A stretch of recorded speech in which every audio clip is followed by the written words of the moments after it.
So I know what this video says it's about, and I mean it. Don't vote for Andrew Yang. Don't rank him on your ballot. Don't support him for mayor of New York City. But before I get into it, a disclaimer. I don't hate Andrew Yang. I definitely do get why he's appealing, even beyond name recognition. He's an enthusiastic multimillionaire. He thinks big and bold and is unapologetic about it. He tries to connect with people, and he would be the first Asian American mayor of New York, which would be a major milestone for the city and AAPI people. I want to be clear that the following critique of Andrew Yang isn't about him as a person. I don't know the man personally, so I can't be against him as a person. I get what makes Andrew Yang a viable candidate, and it shows up in every appearance, every meme, every mention. He's pretty darn nice, which is something that I'm going to put a pin in for later, because this video isn't just about telling you not to vote for Andrew Yang. It's about telling you why you shouldn't.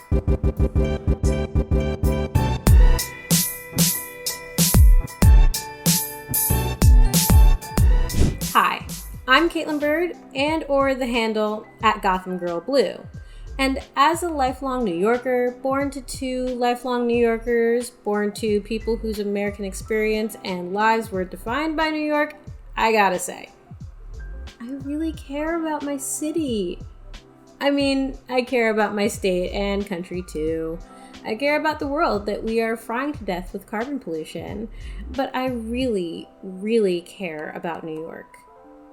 I've lived other places and they never compare. New York is always the best. New York is home. New York is my life. And that is the first and most powerful reason I dislike Andrew Yang's candidacy for mayor of this fair city.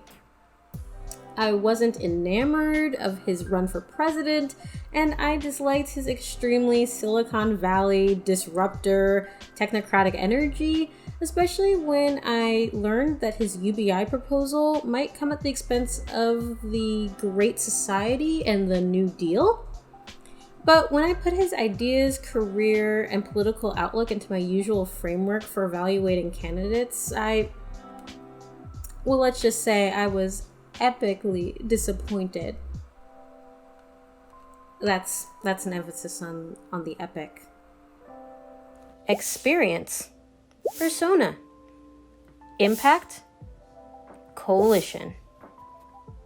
These four lenses usually tell me what I need to know about a candidate, how I can relate to a candidate and the knowledge they bring to office, what a candidate wants us to know about them and their relationship to power, how much consideration a candidate gives to the influence they wield and the consequences of their decisions, who is on the ride with them, either as passengers or as drivers.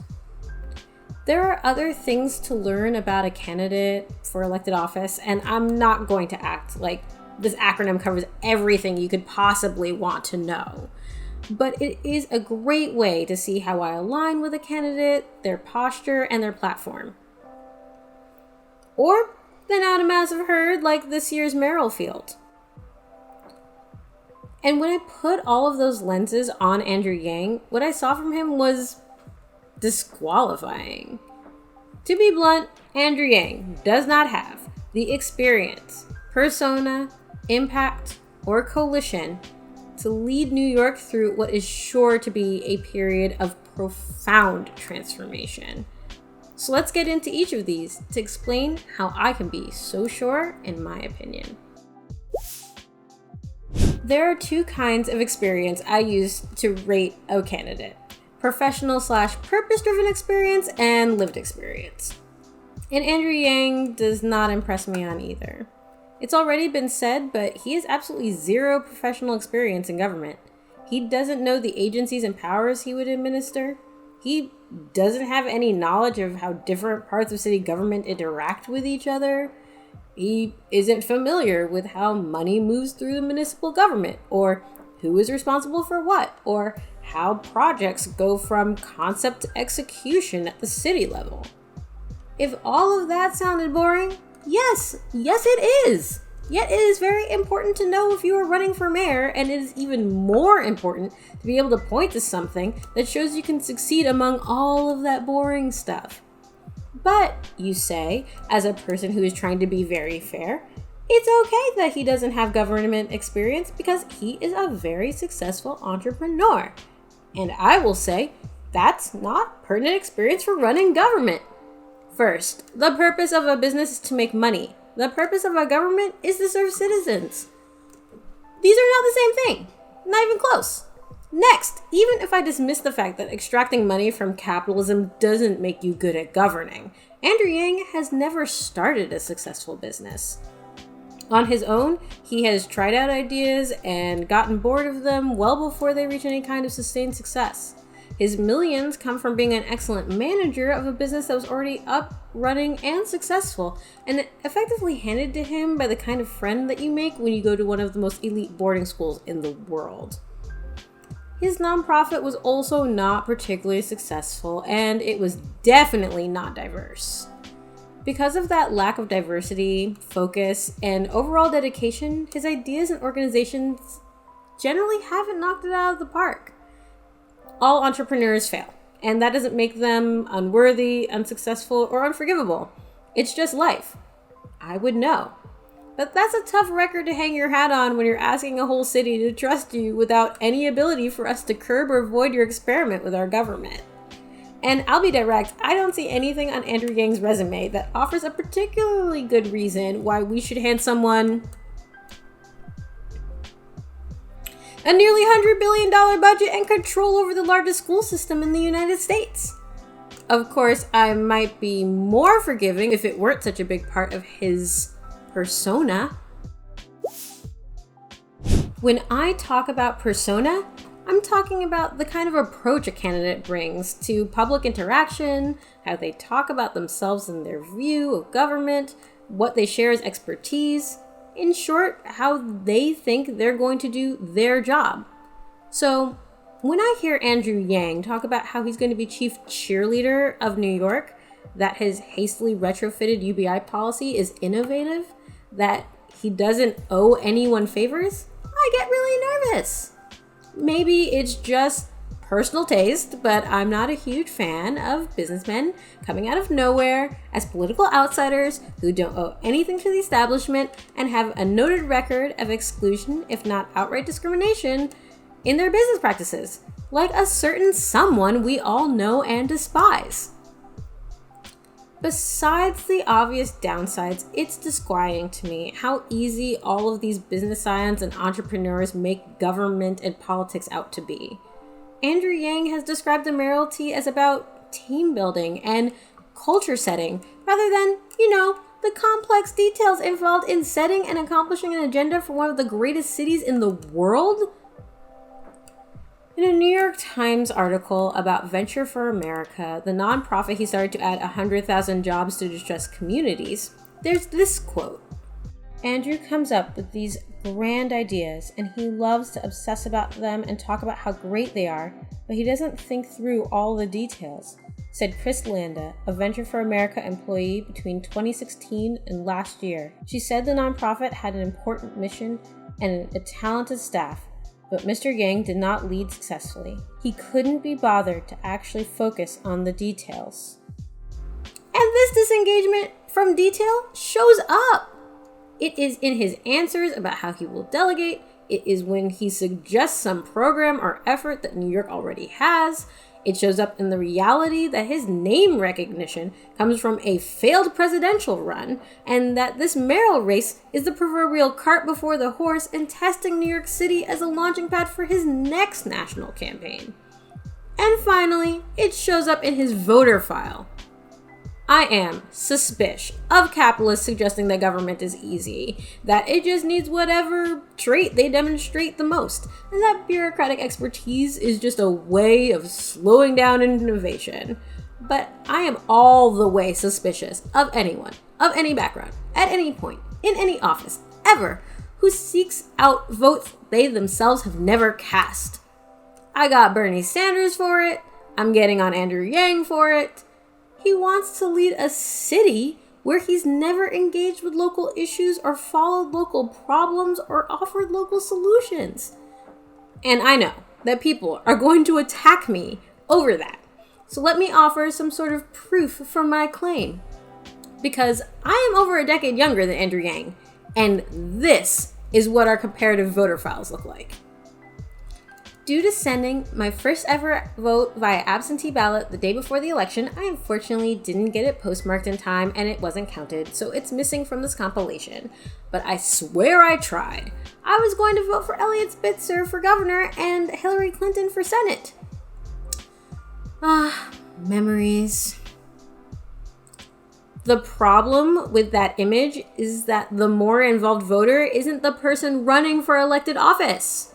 I'm just a regular person. Why do I look like I care more about making sure my voice is heard in local government than Andrew Yang, who's running for mayor?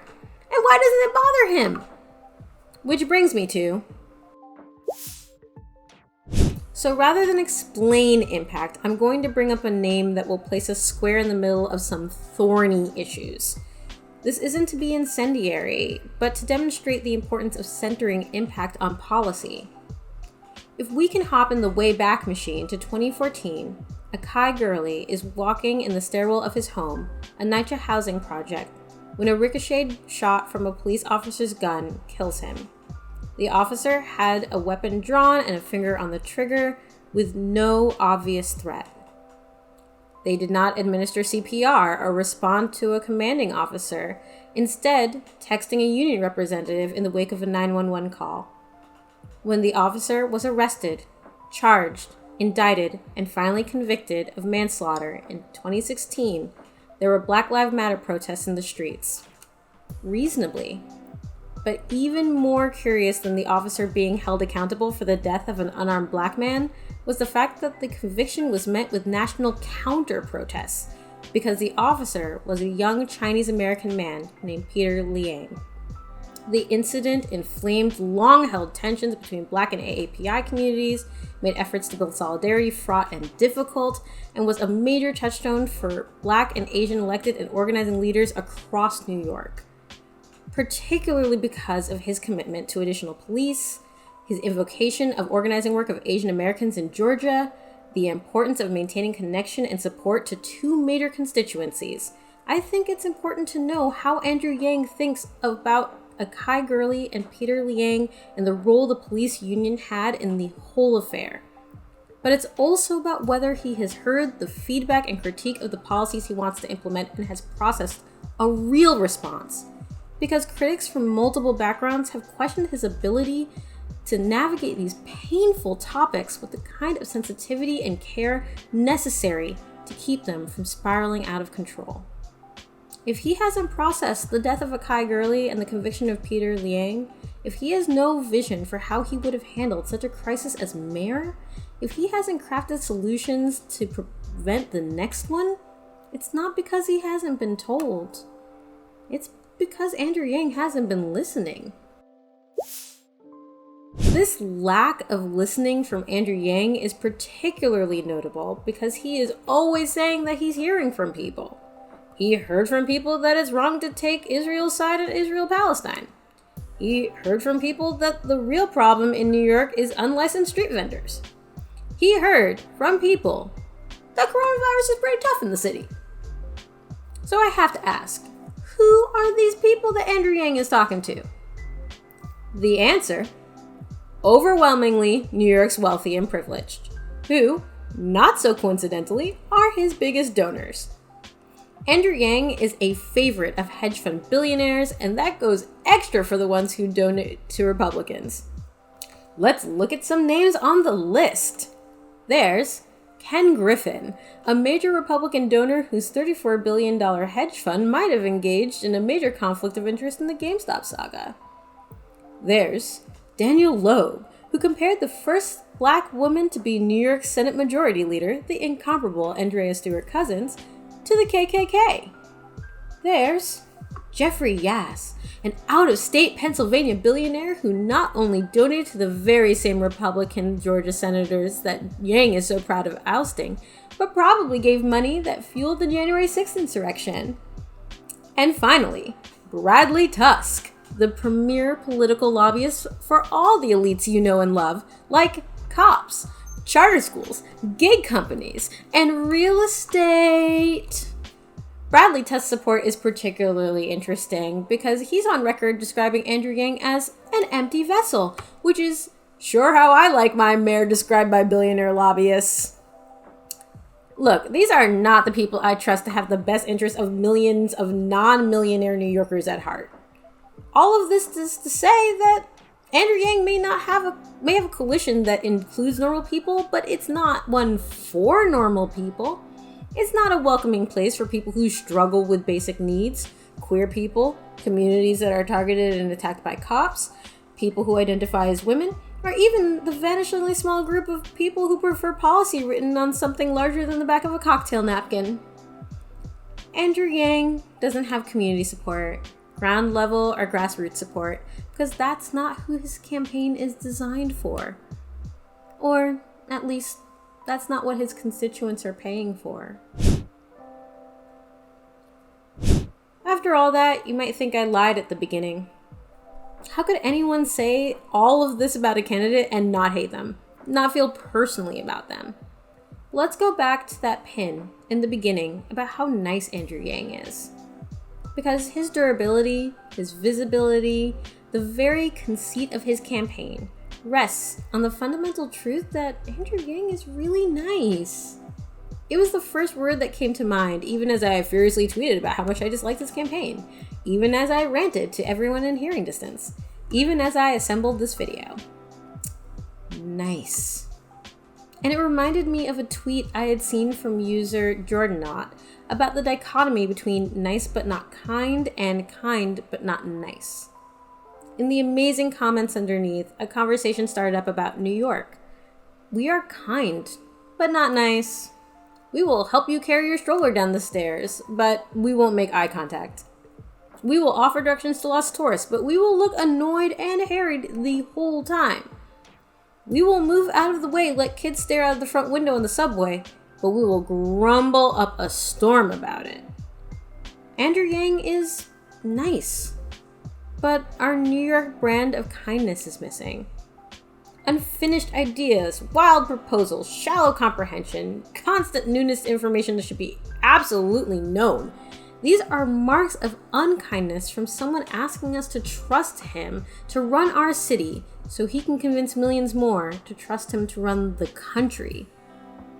This unkindness doesn't make him a bad person, and it doesn't make the normal people who are energized and engaged with his campaign bad people.